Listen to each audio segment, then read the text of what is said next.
नमस्कार. माहीज किचनमध्ये मी आपलं स्वागत करते. आज आपण चटपटीत असा एक पदार्थ बनवणार आहोत. बघा, छान चटकदार अशी मसालेदार वडी बनवणार आहोत आपण. तुम्हाला माझ्या रेसिपीज कशा वाटतात हे मला कमेंट करून नक्कीच सांगा. आणि रेसिपीज आवडत असतील तर चॅनलला लाईक करा, सबस्क्राईब करा आणि शेअर करायला विसरू नका. चला बनवायला घेऊयात मसालेदार वडी. या ठिकाणी मी एक वाटी पूर्ण भरून गव्हाचं पीठ घेतलेलं आहे. त्यामध्ये अर्धी वाटी बेसन पीठ घालायचं आहे. 2 छोटे चमचे तांदळाचं पीठ, त्यामुळे वडीला छान कुरकुरीतपणा येतो. चवीनुसार मीठ, पाव चमचा हळद, चवीनुसार लाल तिखट. या ठिकाणी मी हिरवी मिरची, लसूण आणि आलं बारीक करून घेतलेलं आहे, ते 1 चमचा घालते. ओवा घेतलेला आहे अर्धा चमचा, तो आपण असा हातावर चोळून घालायचा आहे, त्यामुळे त्याचा वास छान येतो, चवीलाही छान लागतो. 2 चमचे हलकीशी भाजून घेतलेली तीळ, अर्धा चमचा धने जिरे पावडर. पिठामध्ये सर्व मिक्स करून घेऊ चांगल्या प्रकारे. 2 चमचे गरम करून थंड केलेलं तेल,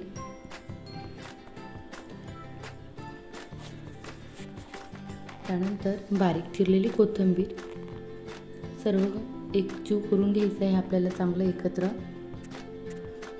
त्यानंतर यामध्ये आपल्याला आता थोडं पाणी घालून घट्टसर असा गोळा तयार करून घ्यायचा आहे. पीठ खूप पातळ करायचं नाही. झालेलं आहे. सारण तयार करू. किसलेलं खोबरं हलकंसं भाजून घ्यायचं, तिळही थोडीशी भाजून घ्यायची, धने जिरे पावडर, लाल तिखट चवीनुसार, हळद, त्यानंतर हिरवी मिरची, लसूण आल्याची पेस्ट 1 चमचा आणि चवीनुसार मीठ. खोबरं आपल्याला हातावरच जो किस आहे तो बारीक करून घ्यायचा आहे थोडासा.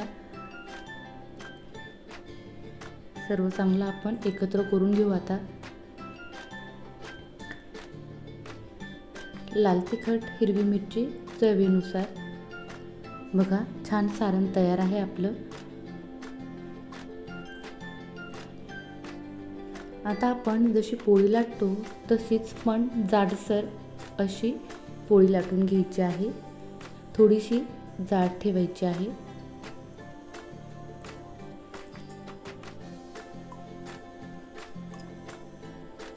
थोडं पीठ लावून लाटून घेऊ आपण.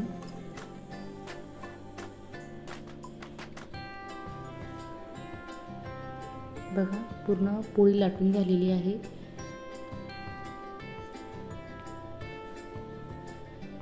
यावर आता आपण सारण टाकू. सर्व चांगलं पसरून घ्यायचं आहे आणि ते सुटू नये म्हणून आपण वाटीने थोडंसं त्याला दाबून घेऊ, त्याच्यामुळे ते पोळीला चांगलं चिटकेल.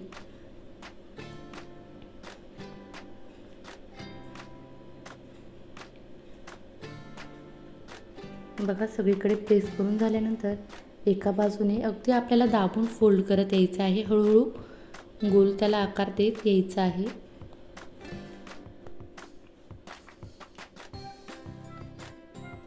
तुम्हाला माझ्या रेसिपीज कशा वाटतात हे मला कमेंट करून नक्कीच सांगा. बघा, छान दाबत असं आपल्याला रोल तयार करून घ्यायचा आहे. रोल तयार झालेला आहे आपल्या इथे. थोडंसं आपण पुन्हा दाबून घेऊ त्याला. रोल तयार आहे. आता आपण हव्या त्या आकारामध्ये कट करून घ्यायचे आहेत. मी इथे थोडासा तिरपा कट लावते. आपण या ठिकाणी गोलाकार अशा देखील वड्या कापून घेऊ शकतो. आपल्याला हव्या तशा मीडियम आकाराच्या वड्या कट करून घ्यायच्या आहेत.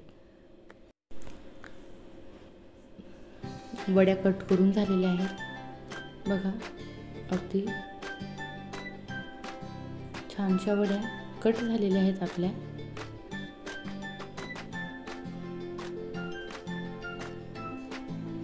या ठिकाणी आता आपण सर्व वड्या अशाच तयार करून घेऊयात। दुसरीकडे मी पाणी गरम करायला ठेवलेलं आहे, त्यावर चाळणी ठेवायची आहे। सर्व वड्या आपण चाळणीवर ठेवून घेऊ आणि या वड्यांना आपल्याला वाफवून घ्यायचं आहे। बघा 20 मिनिटांनंतर वड्या ज्या आहेत त्या छान तयार होतात, छान वाफतात। या ठिकाणी मी अगदी फुल गॅसवर वड्या वाफवून घेतलेल्या आहेत, त्यामुळे वडी जी आहे ती कच्ची राहत नाही, आतून छान कुठेही चिटकत नाही हाताला। बघा थोडीही चिटकलेली नाही, गरम आहेत वड्या, अजून वाफ निघते अगदी छान। वड्या पूर्ण आता थंड करून घ्यायच्या आहेत आपल्याला। बघा थंड झाल्यानंतर सुद्धा छान वड्या थोड्याशा सुकलेल्या आहेत। अशीही आपण ही वडी खाऊ शकतो। कढईमध्ये मी 3 चमचे तेल घेतलेले आहे, त्यामध्ये आता आपल्याला वड्या ज्या आहेत त्या तळून घ्यायच्या आहेत। खूप वेळ लागत नाही, अगदी झटपट अशा वड्या होतात आणि खूप चटपटीत मसालेदार अशी वडी आहे, खूपच छान लागते। बघा वड्या तळताना गॅस कमी ठेवायचा आहे, त्यामुळे त्या छान कुरकुरीत होतात आणि आतून चांगल्या भाजल्या जातात।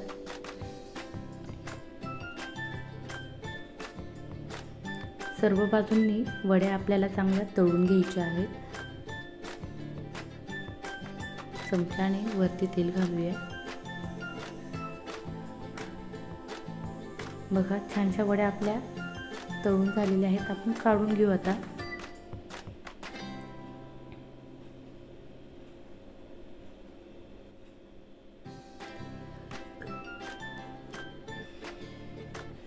छान सोनेरी रंग आलेला आहे वड्यांना।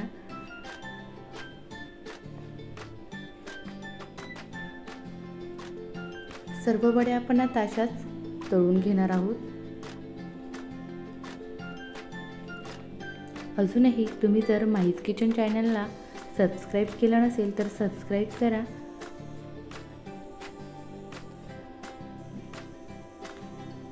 बघा छानशी मसालेदार वडी तयार झालेली आहे, अगदी चविष्ट अशी वडी लागते। तुम्ही देखील नक्कीच करून बघा। रेसिपी कशी वाटली मला कमेंट करून सांगा। लवकरच भेटूयात नवीन रेसिपीसोबत। थँक्यू।